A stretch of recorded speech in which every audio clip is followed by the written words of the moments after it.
नमस्कार, जय हिंद, वंदे मातरम दोस्तों। स्वागत है आप सभी का उत्तर प्रदेश के सबसे भरोसेमंद YouTube channel UP news update में।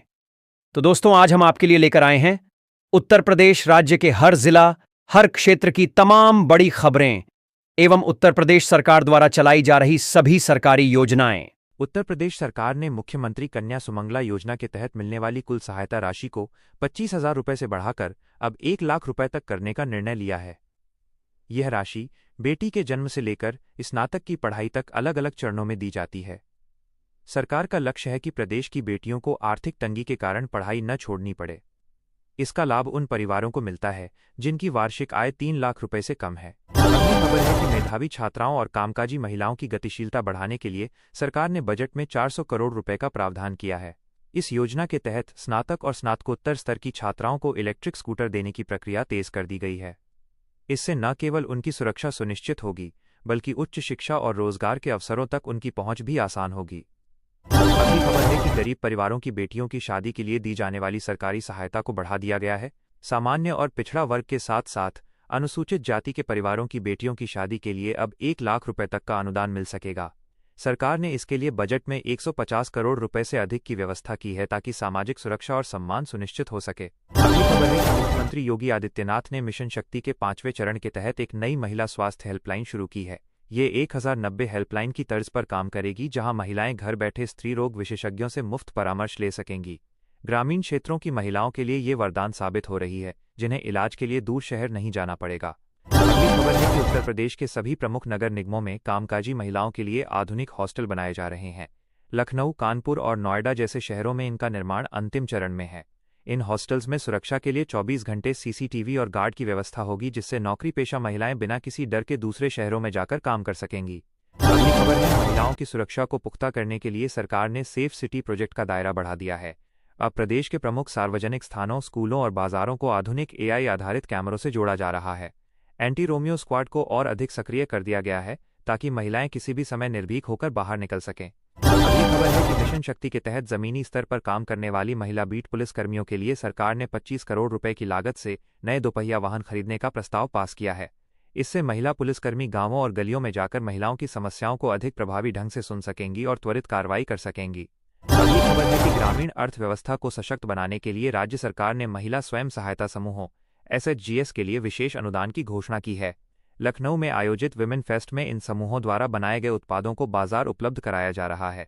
सरकार इन समूहों को अपना व्यवसाय शुरू करने के लिए कम ब्याज पर ऋण भी उपलब्ध करा रही है।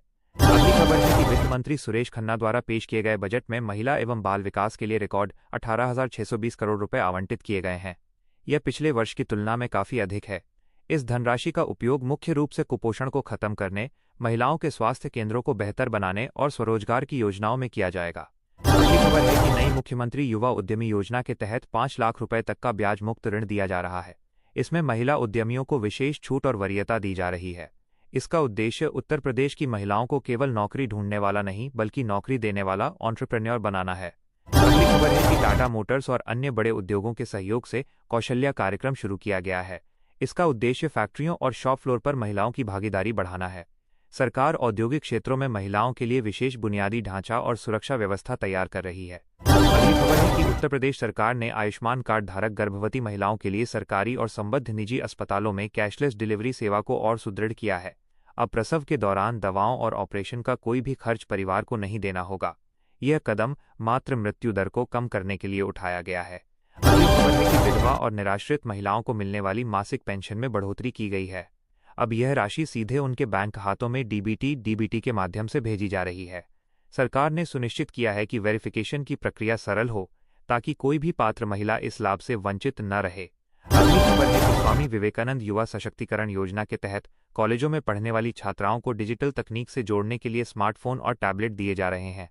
अब तक लाखों छात्राओं को ये लाभ मिल चुका है, जिससे वे ऑनलाइन पढ़ाई और सरकारी योजनाओं की जानकारी आसानी से प्राप्त कर पा रही हैं।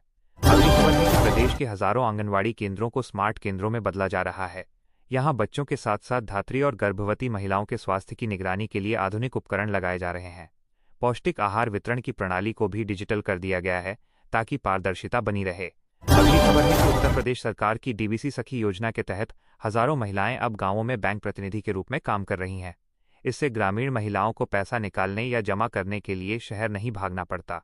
सरकार इन बैंक सखियों को मानदेय और उपकरण खरीदने के लिए आर्थिक सहायता प्रदान कर रही है। अगली खबर है कि अयोध्या, काशी और मथुरा जैसे तीर्थ स्थलों पर महिला पर्यटकों की बढ़ती संख्या को देखते हुए सरकार महिलाओं को टूरिस्ट गाइड के रूप में प्रशिक्षित कर रही है। इससे स्थानीय महिलाओं के लिए रोजगार के नए अवसर पैदा हुए हैं और महिला पर्यटकों को सुरक्षा का अनुभव होता है। अगली खबर है कि हर जिले के थाने में अब एक समर्पित महिला हेल्प डेस्क और साइबर क्राइम सेल सक्रिय है। अगर किसी महिला को सोशल मीडिया या ऑनलाइन धोखाधड़ी का सामना करना पड़ता है तो वह 1930 या महिला हेल्पलाइन पर तुरंत शिकायत कर सकती है। इसकी मॉनिटरिंग सीधे शासन स्तर से की जा रही है। अगली खबर है कि उत्तर प्रदेश सौर ऊर्जा नीति के तहत ग्रामीण महिलाओं को सोलर पंप और लाइट के रखरखाव की ट्रेनिंग दी जा रही है। इन्हें सौर सखी कहा जा रहा है। इससे न केवल गांवों में बिजली की समस्या दूर हो रही है, बल्कि महिलाएं तकनीकी कौशल सीखकर आत्मनिर्भर बन रही हैं। अगली खबर है कि मऊ और अन्य जिलों में हुई हालिया बस दुर्घटनाओं के बाद मुख्यमंत्री ने परिवहन विभाग को सख्त निर्देश दिए हैं।